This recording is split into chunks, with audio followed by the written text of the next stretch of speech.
dengan tidak ada ancaman. Kalau nanti terus terang, nanti malah akan terancam. Itu orang tidak mau. Dia akan memprotek dirinya untuk tidak mau mendapatkan efek negatif dari berterus terang menjadi satu dosa. Orang kalau terus terang itu dosa, dia nggak mau. Dia akan tetap tertutup. Akhirnya mulutnya bilang iya, tapi sebetulnya yang dia lakukan tetap berjalan. Nah, kita tidak mau seperti itu. Jadi yang pertama kali adalah dialog komunikasi yang baik. Yang kedua, kita jelaskan efek dari pergaulan bebas itu. Apa efek negatifnya?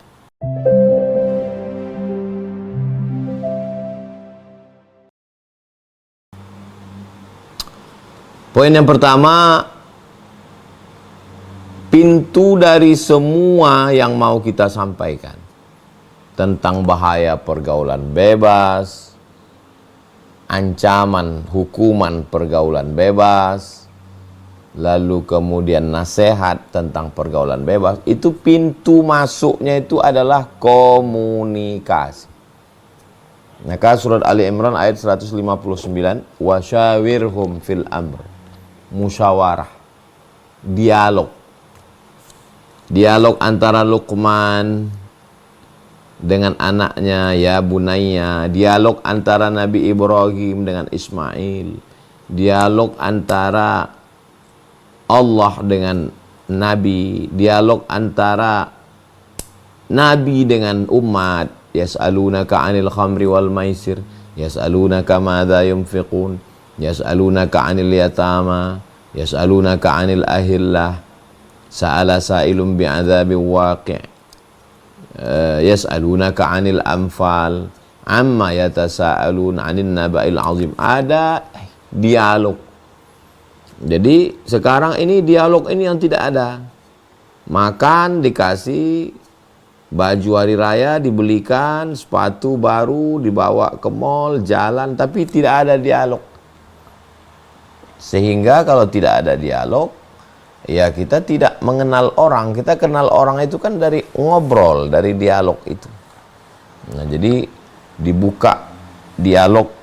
Kalau tidak bisa dialog secara lisan, ada sebagian orang dia buntu kalau ngomong, maka coba dialog secara tulisan. Ya, jadi coba dikasih dia kertas, apa yang dia mau,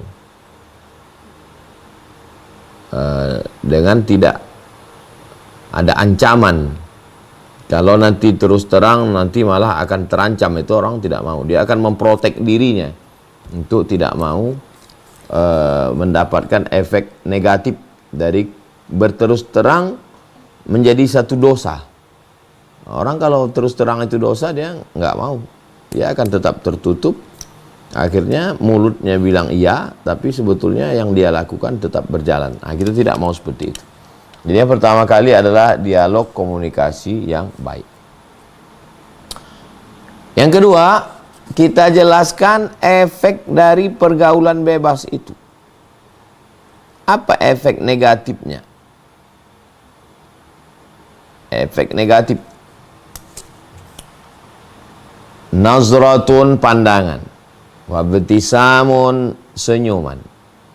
Fasalamun, salam. Fakalamun, ngomong. Famau'idun, janjian. Faliqa'un, pertemuan. Kalau sudah pertemuan, terjadilah apa yang terjadi. Berawal dari tukar nomor, mencari di FB, di IG, berlanjut ke WhatsApp, terjadilah apa yang terjadi. Malu kita untuk menceritakannya di depan orang-orang yang tidak layak untuk mendengar yang tidak baik. Nah, jadi itu kita ceritakan efek itu semua. Karena faqsusil qasasa, ceritakanlah kisah-kisah. La'allahum yatafakkarun, mudah-mudahan orang berfikir dengan kisah itu. Ada anak si fulan dibiayai belajar di luar kota, uang dikirim terus, terjebak pada pergaulan bebas, akhirnya hamil, laki-laki tidak bertanggung jawab, kuliah berhenti, paksa diungsikan, aborsi, Ada yang tidak aborsi sampai melahirkan anak. Bagaimana masa depan dia? Bagaimana kalau menikah? Apa ada laki-laki yang mau menerima? Kalaupun ada laki-laki yang mau menerima, bagaimana pandangan orang terhadap dia ke depan? Kan tidak selamanya hubungan itu baik. Iya kalau baik-baik. Kalau pas lagi bertengkar kelahi, apa yang akan keluar dari mulut orang bisa aja dia silap khilap.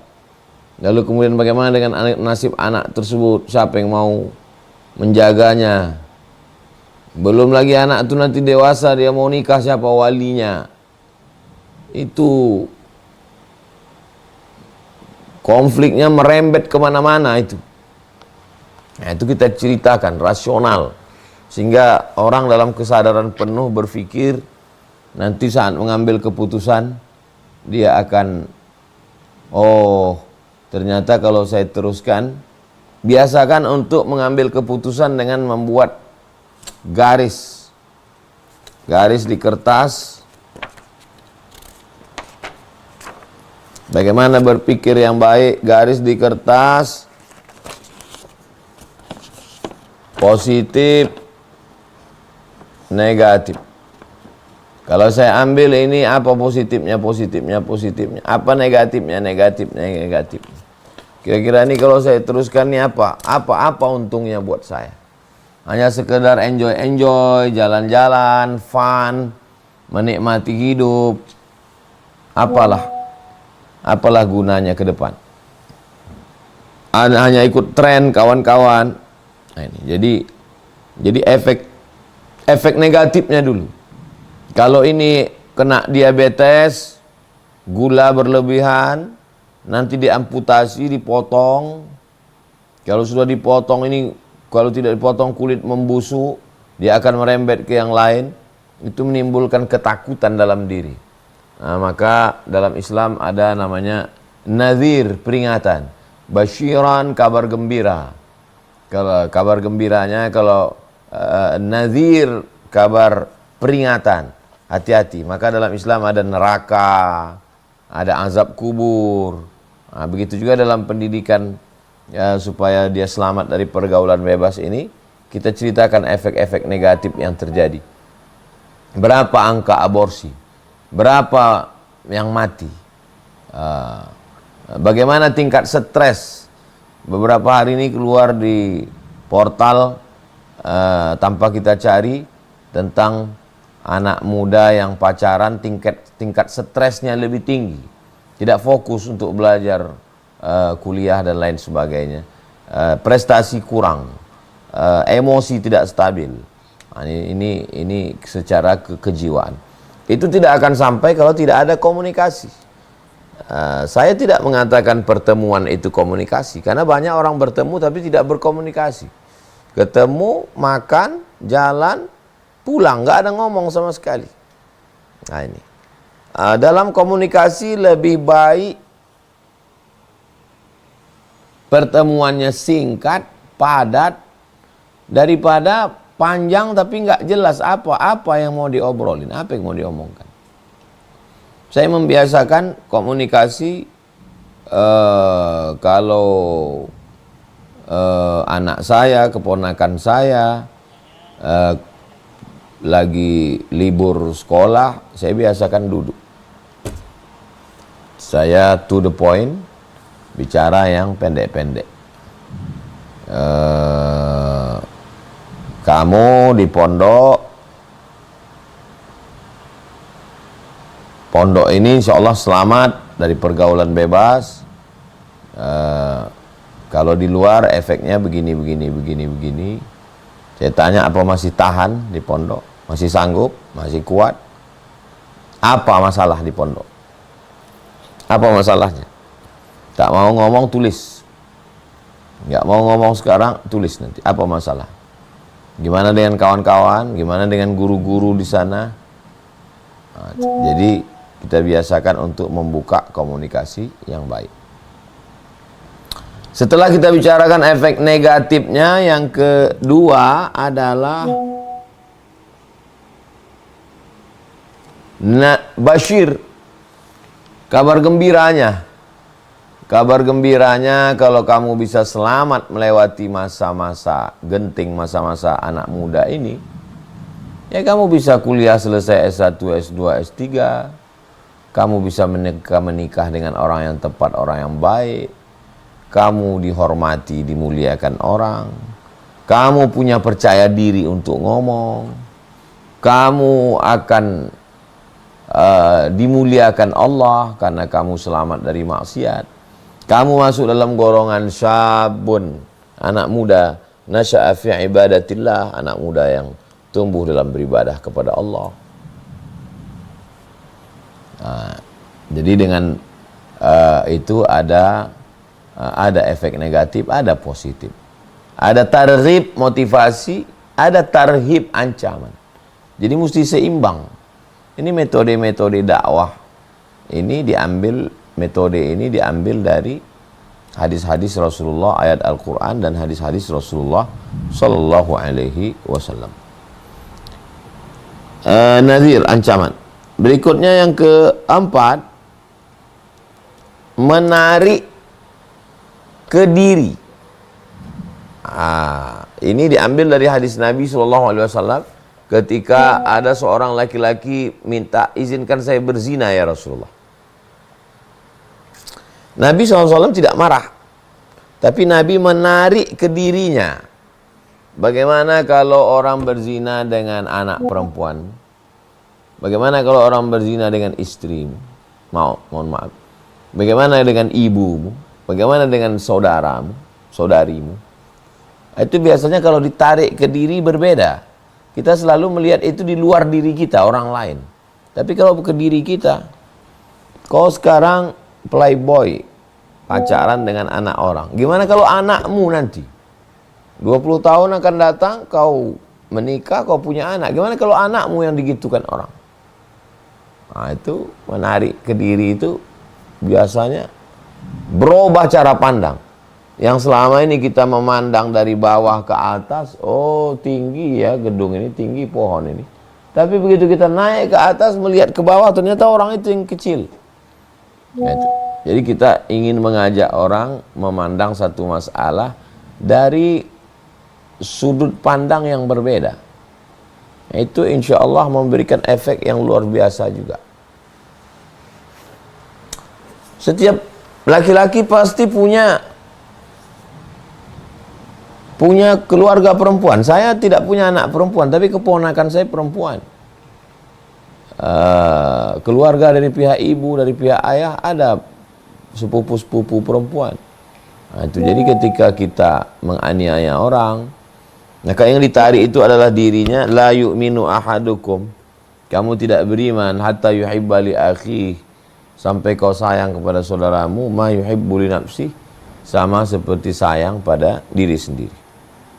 Jadi kalau udah yang ditarik itu adalah ke diri kita, maka itu kita lebih mendalam di dalam hati, lebih menyentuh akal dan pikiran. Yang kelima, tidak cukup hanya sekedar ancaman neraka, malu, hamil, muntah, dikucilkan, dibuang, terasing.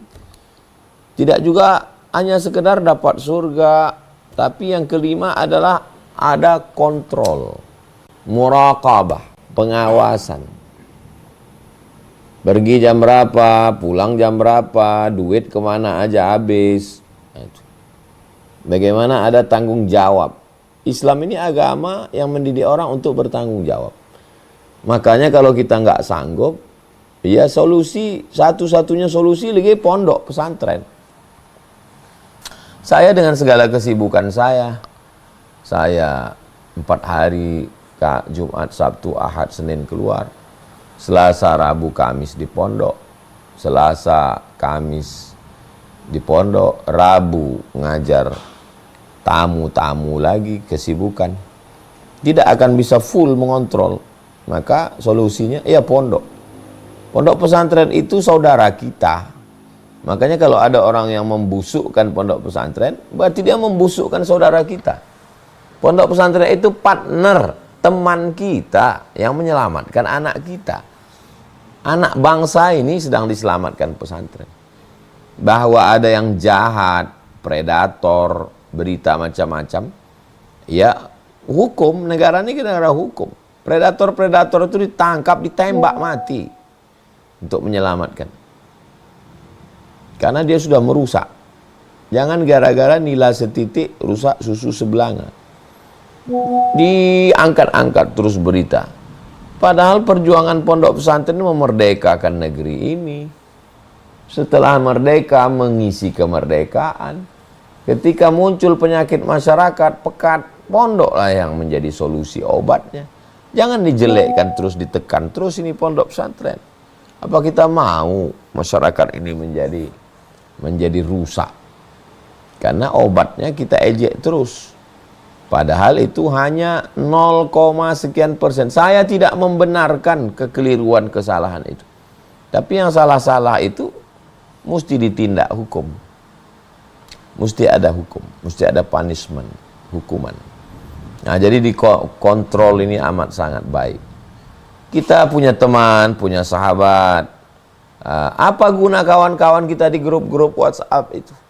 Teman kita di FB, kasih tahu. Kamu kalau melihat keponakan saya, melihat anak saya, ini lapor.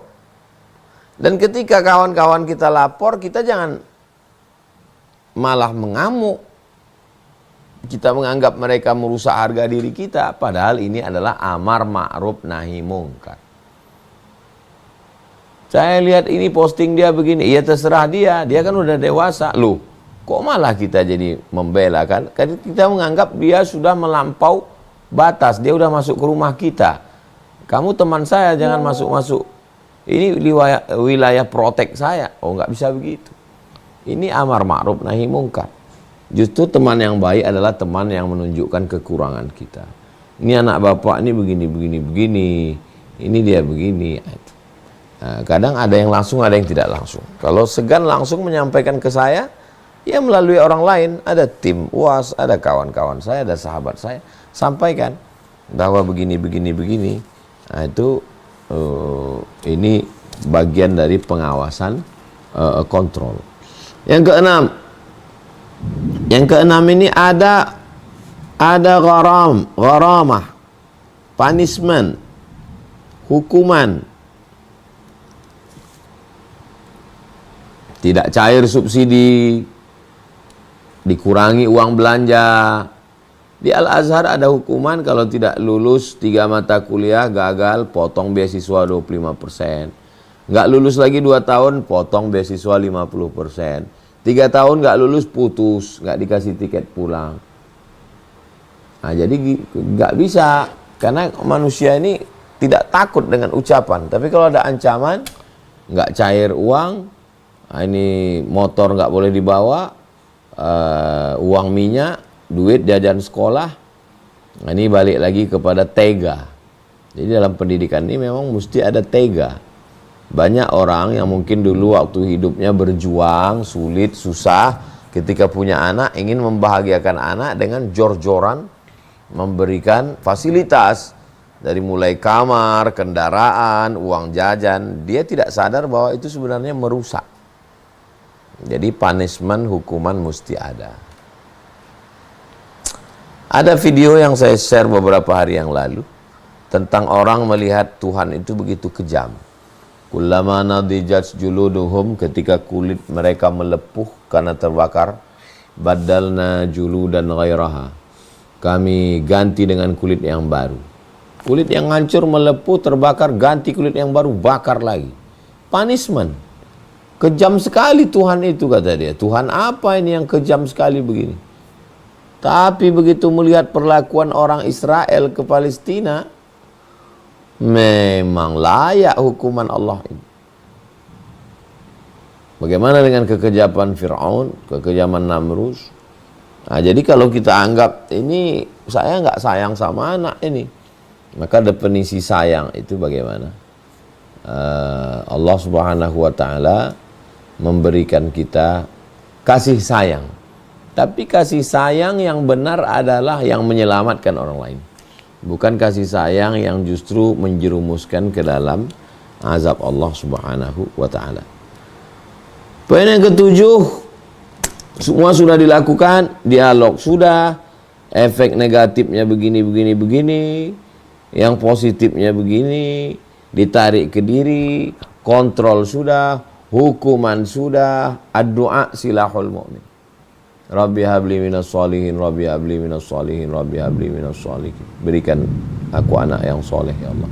Rabbi habli min ladunka dzurriatan thayyibah, berikan aku keturunan yang baik-baik ya Allah. Jadi minta kepada Allah Subhanahu wa taala, bertawasul dengan surat Al-Fatihah. Ya Allah, berkat surat kemuliaan surat Al-Fatihah ini lembutkan hatinya. Al-Fatihah. Waktu berdoa itu bayangkan wajahnya. Salat hajat malam, usolli sunnatal hajat, aku salat sunat hajat 2 rakaat. Ya Allah, mengadu kepada Allah. Banyak orang menghafal doa.